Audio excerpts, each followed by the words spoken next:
Hey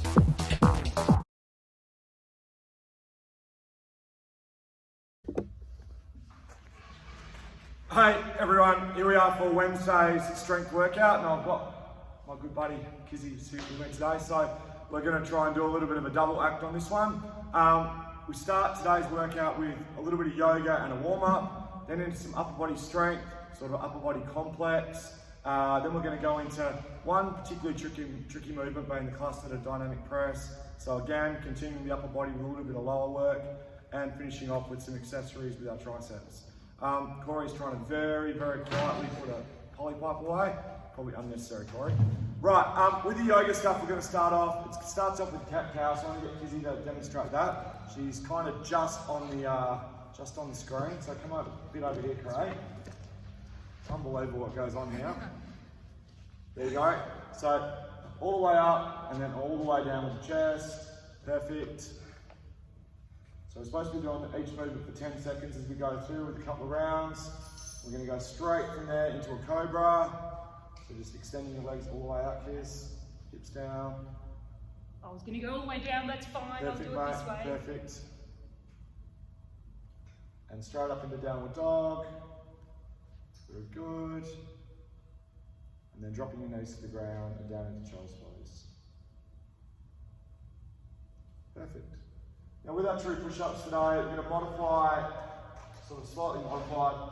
Sort of set this up so I've got two steps here. So when we do our trues, a lot of the time with true push-ups we have our feet up as well. Not today, just expecting you to have your upper body elevated. So as we go down, dropping your chest below the weight of below the height of your hands, and then driving all the way up, all the way down, and hold, and following that up with an active hang. So all we want there really is to be on this pull-up bar. Rather than just letting all my weight drop, I'm just going to activate through my lats and hold from there. I don't know if you can really see the difference, but a dead hang, an active hang, a dead hang, an active hang, and that's all I'm really looking for there. We're going to continue working with our upper body today. Obviously a big lower body day yesterday, and today starts with 5 sets of 12 with the dynamic or the push press. There's a few different weights sort of floating around here, as you can see. There's a dead ball here, there's like a mini sandbag. You can use any of these implements that you've got at home to do this. And then there's Old Faithful, our sandbag over here.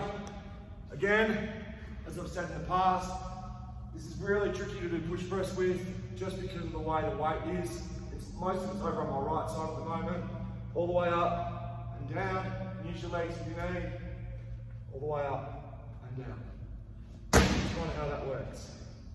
There's one tricky movement in today's circuit, which is this side-to-side bench press, or side-to-side floor press.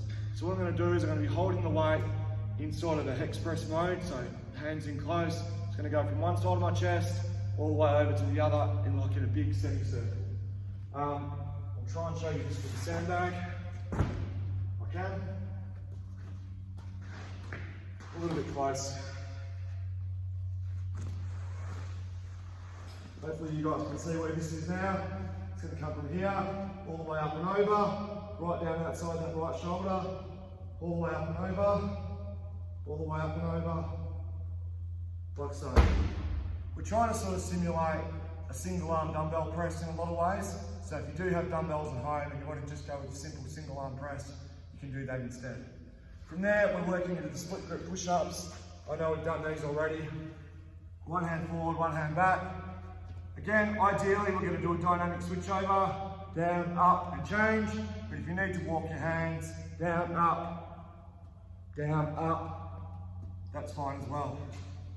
Lastly, in this middle thing, we're doing a kettlebell swing with a lateral step.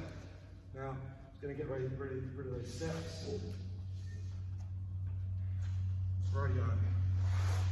Always fun doing kettlebell swings with this. So normal swings, and as I swing, I step, I step.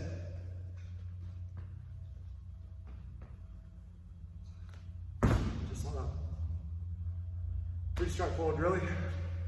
Nice good oblique challenge. Adds a real core element to that exercise. It's pretty good really. From there, these dynamic clusters. So with that cluster, it's a combination of a clean and a thruster. So in principle, the movement starts here,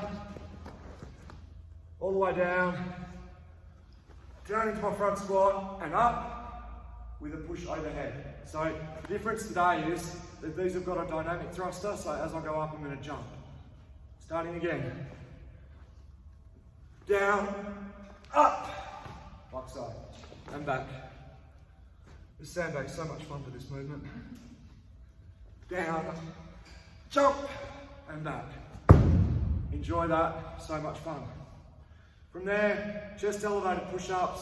You can do these on the step like I was before. Ideally though, you want these to be dynamic, like so, and finishing with some dynamic pull-up negatives. Again, we did these in funky a bit last week. Up, oh I missed the negative. Up, 3, 2, 1. Here we go. Up, 3, 2, 1. Again, you can do that with a fence pull as well. Just be careful as you let go of the weight. This all finishes today with, where will my band on? You can show you this one. You on the frame there, Craig? I believe I am. So just popping your band up on any sort of high point, guys. Make sure you take a bit of the slack out. You want to keep your elbows nice and locked and straight down and squeeze. Do not let yourself bounce up because you're losing half the movement. So straight down and up. Nice and easy. Just get your thumbs for show. Love it. Hey, that's us for Wednesday. Upper body today, back to lower body tomorrow. Hopefully everyone's legs are feeling okay after all yesterday's sprints. And we'll see you again on camera. Bye. There she is.